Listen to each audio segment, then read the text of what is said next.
A linguagem pode ser a mais complexa maravilha do cérebro humano. Embora muitas espécies se comuniquem como as aves por meio do canto, a linguagem representa um salto quântico além de outras modalidades de comunicação animal. Ela nos diferencia de outras espécies. Em mais de 4.000 idiomas, os seres humanos podem falar, escrever e ler, comunicando tudo, desde informações básicas até emoções complexas e nuances sutis de grandes obras literárias. A linguagem possibilita viver em sociedades complexas, porque por meio dela aprendemos a história, as regras e os valores da nossa cultura e de outras. Alguns aspectos da linguagem podem ser ensinados formalmente, como as regras gramaticais. No entanto, outros aspectos não dependem de ensino formal e, portanto, se desenvolvem com a maturação, como quando as crianças que são expostas a vários idiomas de alguma maneira aprendem todos eles e não os misturam. Elas sabem que um conjunto de palavras é o português, um é o espanhol e o outro é o japonês. Considere ainda que cada pessoa que fala fluentemente um idioma depende de um amplo conhecimento implícito de gramática, mesmo que ela não seja capaz de explicar as regras. Os bebês começam a falar sem uma grande quantidade de ensino formal. Um exemplo disso é o caso de Alexis Martins, uma menina que aos 2 anos, enquanto ainda estava aprendendo inglês, aprendeu espanhol sozinha usando o iPad de seu pai. Ela conseguia separar facilmente os dois idiomas e nunca usava as palavras de modo correto, uma vez que as tenha aprendido. A linguagem é um sistema de comunicação utilizando sons e símbolos de acordo com regras gramaticais. Esse sistema pode ser visto como uma estrutura hierárquica, isto é, orações podem ser divididas em unidades menores ou frases. As frases podem ser divididas em palavras. As palavras podem ser divididas em sons. Cada palavra é constituída por um ou mais morfemas. Os morfemas são as menores unidades que têm significado, incluindo sufixos e prefixos. Como exemplo, considere as palavras feliz, infeliz e infelizmente. A raiz da palavra feliz é um morfema. O significado desse morfema é alterado pela adição do prefixo in, que também é um morfema. Adicionando um terceiro morfema, o sufixo mente, muda o sentido mais uma vez. Cada morfema consiste em um ou mais fonemas. Os fonemas são os sons básicos da fala, os blocos de construção da linguagem. Por exemplo, a palavra táxi tem 5 fonemas. A sintaxe de uma linguagem é o sistema de regras que governa como as palavras são combinadas em frases e como as frases são combinadas de modo a formar orações. A semântica é o estudo do sistema de significados subjacente às palavras, frases e orações. Toda linguagem é derivada de um conjunto muito restrito de fonemas. Esse fato é intrigante, porque o trato vocal humano tem capacidade de emitir muito mais sons do que quaisquer linguagens usam. As pessoas falam forçando o ar ao longo das cordas vocais. As cordas vocais são pregas de mucosa que fazem parte da laringe, um órgão no pescoço, muitas vezes chamado de caixa de voz. O ar passa das cordas vocais à cavidade bucal, a parte da boca atrás do dente e por cima da língua. Lá, movimentos de mandíbula, do lábio e da língua alteram a forma da boca e o fluxo de ar, alterando os sons produzidos pelas cordas vocais. Alguns desses sons são fonemas. Os fonemas sinalizam diferenças significativas entre as palavras. Por exemplo, os fonemas P e B não carregam nenhum significado em si, mas nos possibilitam reconhecer pompa e bomba como tendo significados diferentes. Os idiomas diferem um dos outros não apenas pelas palavras que são utilizadas, mas também pela quantidade de fonemas e padrões de morfemas. O inglês é composto por cerca de 40 fonemas, enquanto outros idiomas usam mais de 110, como o idioma Choo, usado em Botsuana e na Namíbia. Os idiomas também diferem nos padrões de morfemas dentro das frases. Esses padrões nos ajudam a separar as palavras que ouvimos da conversa. Os morfemas separados ocorrem em um fluxo contínuo, ou em uma forma de onda. Não há espaço entre as palavras, mas o cérebro normalmente é capaz de segmentar a forma de onda de modo que as palavras possam ser entendidas. De alguma maneira, as regiões diferentes do cérebro trabalham em conjunto para separar os nós relevantes em segmentos que possibilitam a interpretação. O significado desempenha um papel importante nessa interpretação. Quando você ouve um idioma no qual não é fluente, pode ser difícil separar o fluxo em segmentos. Benjamin Worth hipotetizou que a linguagem reflete como as pessoas pensam, mais especificamente que a cultura determina a linguagem, a qual, por sua vez, determina como as pessoas formam conceitos e categorizam objetos e experiências. Worth observou que o povo inuit, do Ártico, usa mais palavras para descrever variações da neve do que nós, De acordo com Worth, a maior quantidade de palavras para descrever a neve era valiosa porque as sutilezas da neve tinham implicações práticas importantes para a vida diária. Por exemplo, a importância de sinalizar a diferença de uma neve que é possível caminhar sobre uma que não é. De acordo com a teoria da relatividade linguística, a linguagem determina o pensamento, ou seja, você pode pensar apenas por meio da linguagem. No entanto, essa versão posterior e mais forte da hipótese de Worth não parece ser verdadeira. Por exemplo, a teoria implica que aqueles que sem linguagem são incapazes de pensar. Uma quantidade considerável de pesquisas mostra que os animais e crianças pré-linguísticos eram capazes de ter pensamentos complexos.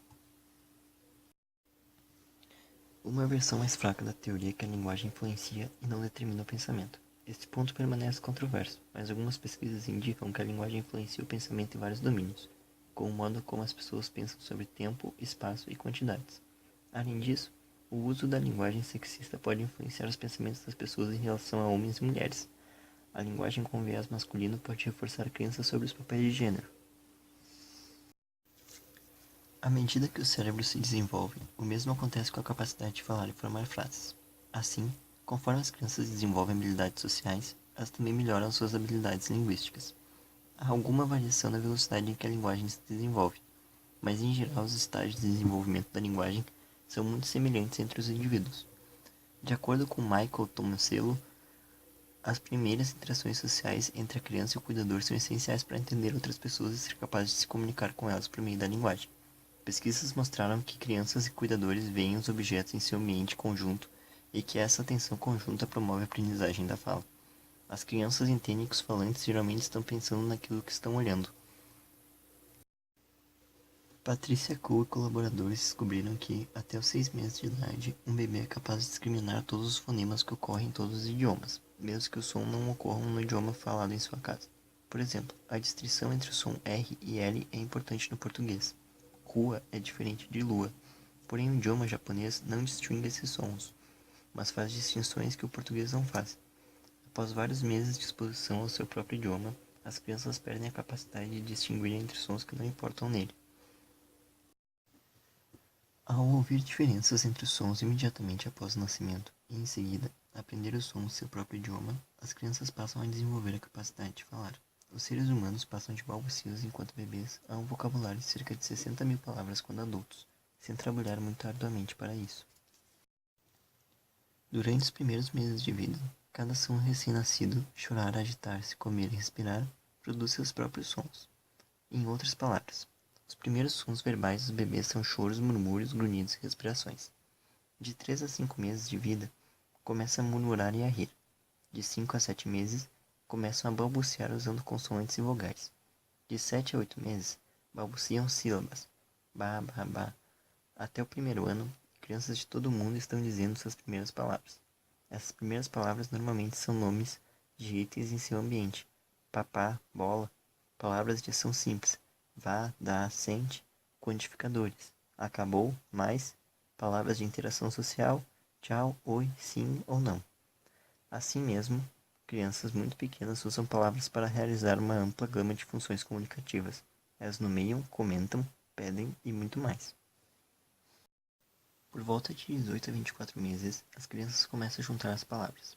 Seus vocabulários começam a crescer rapidamente. Surgem frases rudimentares de cerca de 2 palavras.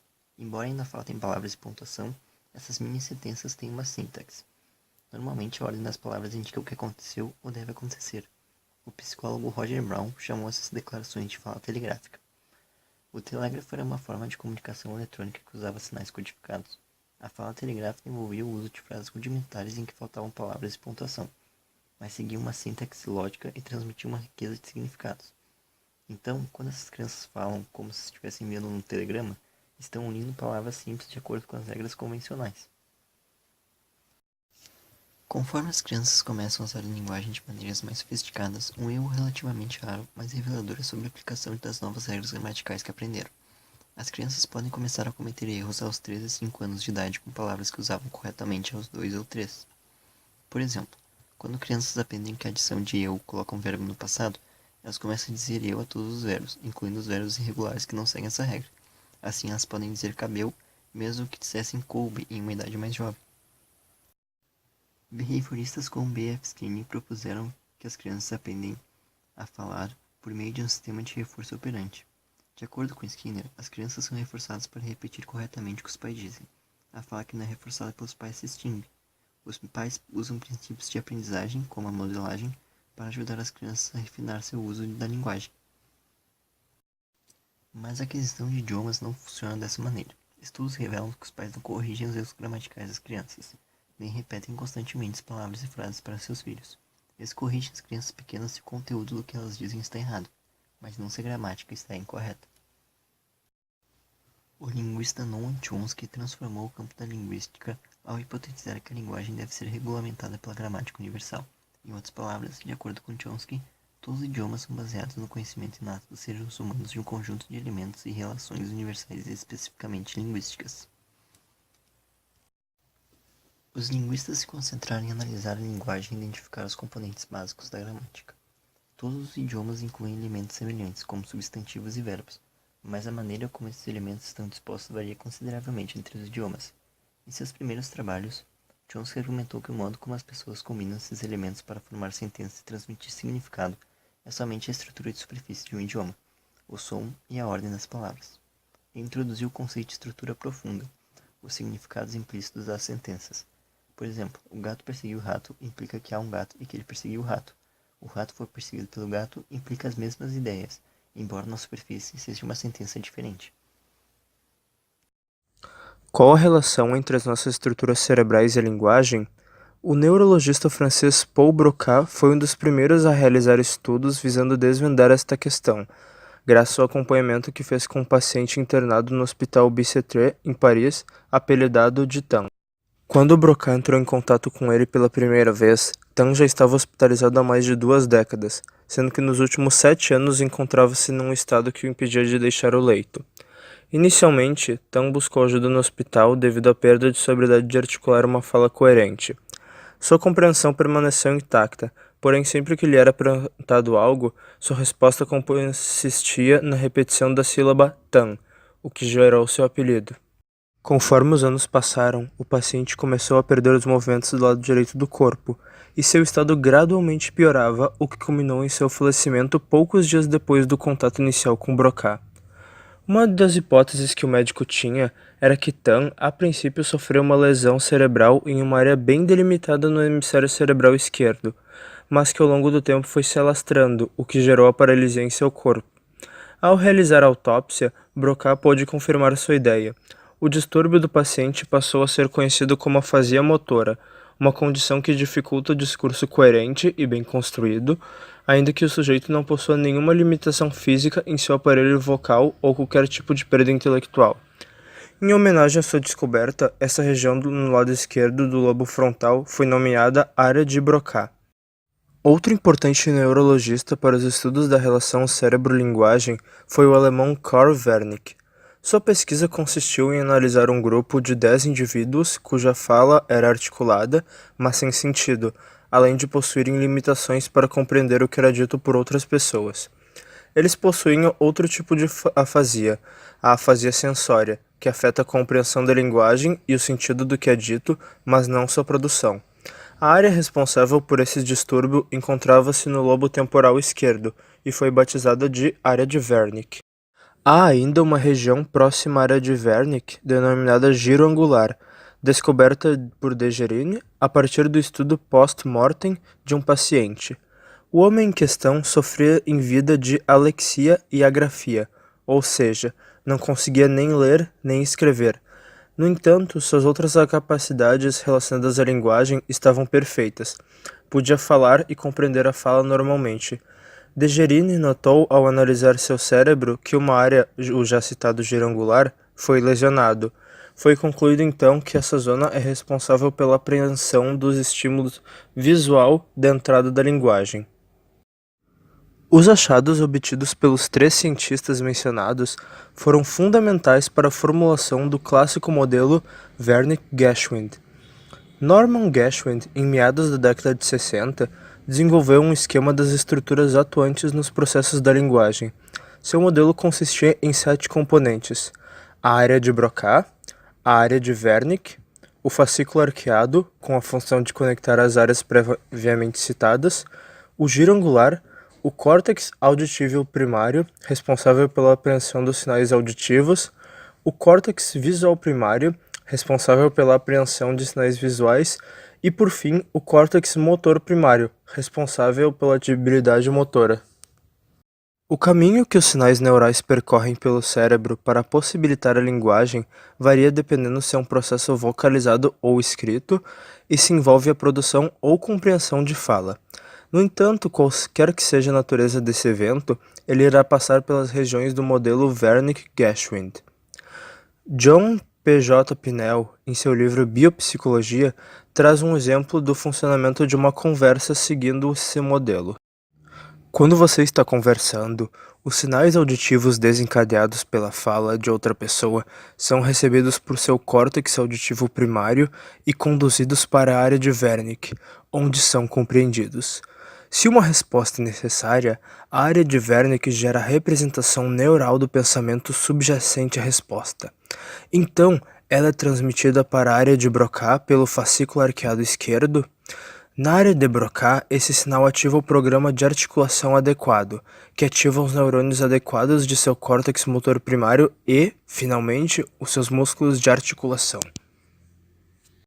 No entanto, devemos lembrar que o modelo de Wernicke-Geschwind foi desenvolvido a partir de casos clínicos de pacientes com lesões no cérebro, e em casos como esses, o dano dificilmente encontra-se tão restrito. Normalmente, sua localização abrange regiões subcorticais também. A partir de pesquisas realizadas com indivíduos que tiveram remoções cirúrgicas de tecido cortical, outros casos de lesões cerebrais, tomografias computadorizadas e ressonâncias magnéticas em pacientes afásicos, foi notado que o modelo desenvolvido por Geschwind não tinha um poder de previsão tão bom na relação localização-distúrbio. Também foi descoberto, através da estimulação elétrica no córtex de pessoas conscientes, que a linguagem não está restrita a áreas tão fixas no cérebro. Um exemplo que pode ser citado é o de um estudo conduzido por Penfield no Instituto Neurológico de Montreal. O pesquisador aplicou anestesia local no paciente e lhe pediu que respondesse a certas perguntas enquanto estimulava sua superfície cerebral. Foi verificado que a fala sofria alterações ao serem estimuladas regiões bem espalhadas em boa parte do córtex frontal, temporal e parietal. Por fim, uma abordagem amplamente utilizada a respeito da pesquisa da linguagem é a da neurociência cognitiva. Ao contrário do modelo Wernicke-Geschwind, ela não entende que existem grandes regiões corticais dedicadas exclusivamente à linguagem, cada uma dando conta sozinha de um processo complexo como a fala ou a compreensão. Seu entendimento é de que os processos podem ser decompostos em três principais categorias: a análise fonológica, a análise gramatical e a análise semântica, coordenadas por diversas pequenas regiões espalhadas pelo cérebro. Uma das principais técnicas utilizadas na neurociência cognitiva é a imagem cerebral funcional, que possibilita a visualização do cérebro atuando durante tarefas específicas. Os hemisférios cerebrais possuem certa especialização quanto à linguagem. Em geral, a maioria das pessoas possui o hemisfério esquerdo como sendo o dominante neste quesito, por isso ele é mais comumente associado a esta capacidade. No entanto, isso não quer dizer que o papel nessa função é exclusivo de um lado. O hemisfério esquerdo tem importante papel na parte estrutural da linguagem. Ele atua na fonologia, na morfologia e na sintaxe, ou seja, ele atua no âmbito linguístico da fala. Já o hemisfério direito atua em aspectos que dizem respeito mais à comunicação em si, a parte pragmática. Indivíduos com lesões nessa região possuem dificuldade em compreender além do sentido literal da fala. E quais são esses aspectos pragmáticos? Podemos dividi-los em dois principais. Inferência é a capacidade de compreender os elementos implícitos a partir de certos conhecimentos prévios do indivíduo. As falas que envolvem certo humor, metáforas ou ironias são exemplos de inferência. Nesta categoria, há ainda os atos de fala indireto, que são as intenções implícitas na nossa fala, mas não declaradas abertamente. Quando alguém fala, olha o que você fez, o que quer ser passado é que alguém não concordou com a ação do outro, e não uma ordem para literalmente visualizar algo. Prosódia, parte fundamental da linguagem oral. Ela é a nossa habilidade de produzir ou compreender entonações diferentes na voz. Ela é dividida em prosódia linguística e prosódia emocional. A primeira diz respeito à mudança na vocalização para enfatizar certas palavras ou acentuações, como também informar se a frase é interrogativa, exclamativa ou afirmativa. A segunda se refere à nossa transmissão de emoções pela fala. Sabemos pela voz, muitas vezes, se aquele com quem conversamos está triste, irritado, feliz ou assustado. Ambos os hemisférios são fundamentais para a compreensão e produção da linguagem, e é a sua ação integrada que permite toda a complexidade e profundidade do discurso e do diálogo.